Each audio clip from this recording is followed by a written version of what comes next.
የሳሳ አዲስ ቤተሰቦች እንደምን አላችሁ? ዋና ያላቸውን ዕለታዊ ጥንቅሮች ይዘንላችሁ ቀርበናል። አብራችሁን ቆዩ።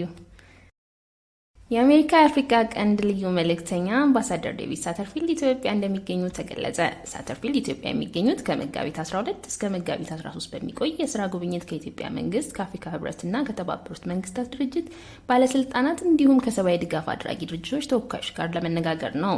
ልዩ መልእክተኛው ትላንትና በአፍሪካ ህብረት የአፍሪካ ቀንድ ልዩ መልእክተኛ ከሆኑት የቀድሞ የናይጄሪያ ፕሬዚዳንት ኦሉሴጉን ኦባሳንጆ እና ከአፍሪካ ህብረት የፖለቲካ ጉዳዮች የሰላምና የጸጥታ ኮሚሽነር ጋር መክረዋል። ምክክራቸው ትኩረቱን ያደረገው በሱዳንና ኢትዮጵያ ጨምሮ በቀጠናው ጉዳዮች ላይ እንደነበር ከአሜሪካ የውጭ ጉዳይ ሚኒስቴር መስሪያ ቤት የተገኘው መረጃ ያመለክታል። አሜሪካ በኢትዮጵያ በተለይም በሰሜን ኢትዮጵያ ያለውን ግጭት በሰላም እንዲፈታ ለማድረግና በአጠቃላይ በአፍሪካ ቀንድ ላይ የሚታየውን አለመረጋጋት ለመፍታት የሾመቻቸው አምባሳደር ዴቪድ ሳተርፊልድ ከዚህ ቀደምም ወደ ኢትዮጵያ መጥተው እንደነበር አይዘነጋም። በመቀጠል ቻይና ከትናንትናው የአውሮፕላን መከስከስ አደጋ ጋር እስካሁን አንድም የተረፈ ሰው አልተገኘም ብላለች። ትናንት 132 ሰዎች አስፍኖ የነበረው ቦይንግ 737 አውሮፕላን በቻይና ምስራቃዊ ክፍል በደቡባዊ ጓንጂ ተራራማ ቦታ ላይ መከስከሱ ይታወሳል። ምናልባትም ከአደጋው የተረፈ ሰው ይኖር እንደሆነ በነፍስ አድን ሰራተኞች ፍለጋ ቢደረግም እስካሁን በህይወት የተረፈ ሰው ማግኘት አለመቻሉን የቻይና መንግስት አሳውቋል። የነፍስ አድን ሰራተኞች ከአውሮፕላን መከስከስ አደጋው በህይወት ያለ ሰው የማግኘት ተስፋቸው መደብዘዙን ማሳወቃቸውን ቲአርቲ ዘግቧል።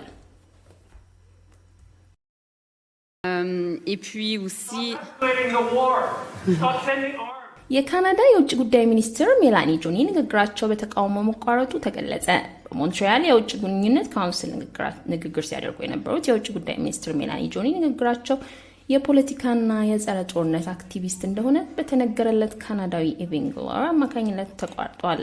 ኢንግለር ካናዳ ጦርነቱን ከማባባስ ትታቀብ፣ ዩክሬን በወታደራዊ ትጥቅ ከመደገፍ ታቀቡ፣ ወታደሮች ማሰልጠን አቁሙ፣ ኬቨን ለምን ወደ ሚኒስክ ስምምነት አልገፋችሁም?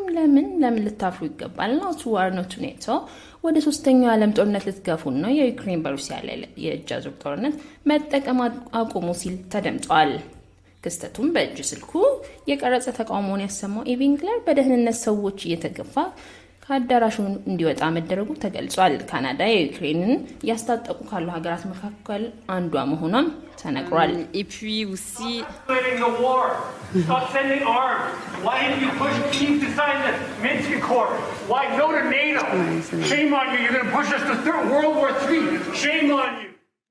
በመጨረሻም በኦጋዴን ተፋሰስ ያለውን የነዳጅ የተፈጥሮ ጋዝ ክምችት መጠንና ኢኮኖሚ አዋጭነትን ለማጥናት የሚያስችል ስምምነት በኢትዮጵያ መንግስትና በአሜሪካ ኔዘርላንድስ፣ ስዊድን እና ሶቪየት ኢንክ በተባለ ኩባንያ መካከል ትላንት ተፈጽሟል።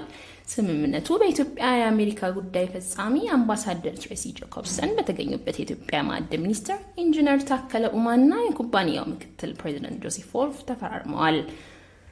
ምክትል ፕሬዚደንት ጆሴፍ ወልፍ የኢትዮጵያ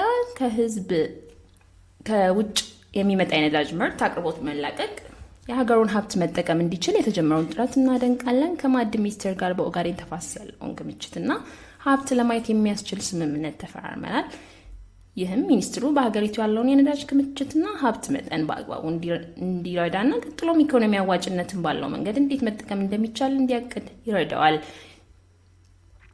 የጥናት ስራውም በሚቀጥለው ሰኞ ሳምንት እንጀምራለን። ፕሮጀክቱ 4 ወር ጊዜ ያለው ሲሆን በዚህ ጊዜ ለማጠናቀቅ ብቁ ሰዎች እናመጣለን በማለት ገልጸዋል። አክለውም ኢንጂነር ታከለ ኡማ የማዕድን ሚኒስትሩ ይህንን የተፈጥሮ ጋዝ ለይቶ አውቆ ኢኮኖሚያዊ አዋጭነቱን እንዲሁም ለምን እንደምንጠቀም በ4 ወር ጊዜ ውስጥ ለመንግስት ካስረከበ በኋላ የኢትዮጵያ ሕዝብ መንግስት በከፊል ለማዳበሪያ ምርት በከፊል ኢነርጂ የምንጠቀምበት ይሆናል ሲሉ አብራርተዋል። ከዛሬ 4 ዓመት በፊት ሰኔ 20 2010 ዓ.ም የኢትዮጵያ ጠቅላይ ሚኒስትር ዶክተር አብይ አህመድ በፖሊጂሲኤል የተሰኘው የቻይና ኩባንያ አማካኝነት ለመጀመሪያ ጊዜ ድፍድፍ ነዳጅ የሙከራ ምርት እንደምትጀምር ገልጸው እንደነበር ይታወሳል።